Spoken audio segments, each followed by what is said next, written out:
আজকে টপিক হচ্ছে ব্যাটারি চালিত রিক্সা বিশেষ পায়ে চালিত রিক্সা।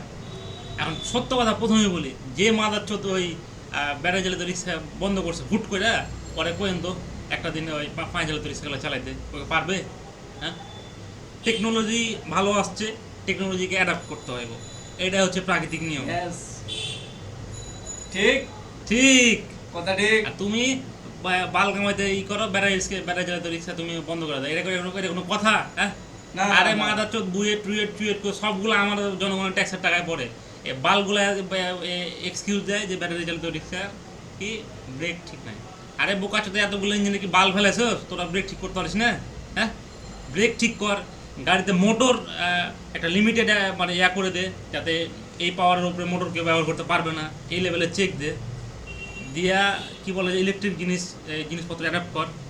তুমি অ্যাডাপ্ট না চোদে তুমি চোদাতে সব বন্ধ, এটা কোনো কথা? আরে মাথা চোদে এক সময় চললো গরুর গাড়ি, তারপরে আসছে ওই স্টিম চালিত কি বলে যে ইঞ্জিন, তারপর আসছে ডিজেল ইঞ্জিন। তো টেকনোলজি অ্যাডাপ্ট হয় নাই, এখন আসতেছে ইলেকট্রিক ইঞ্জিন।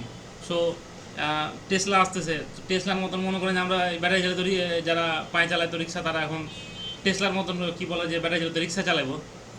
তো তুমি চোদাতে বলো হচ্ছে পায়ে চালিত রিক্সা চোদাও কেন? হ্যাঁ, টেকনোলজি অ্যাডাপ্ট করতে হবে ঠিক না? ঠিক। মাদার চোদ লোকজন কোনো এই বড় অথরিটি রিলেটেড কোন লোকজন যদি এই ভিডিওটা চোখে পড়ে, আশা করি তিনি সঠিক পদক্ষেপ নেবেন Yes, এবং yes. টেকনোলজির সাথে অ্যাডাপ্ট করবেন। Yes, Yes, yes. ওকে, ঠিক আল্লাহ ঠিক হাফেজ। ঠিক।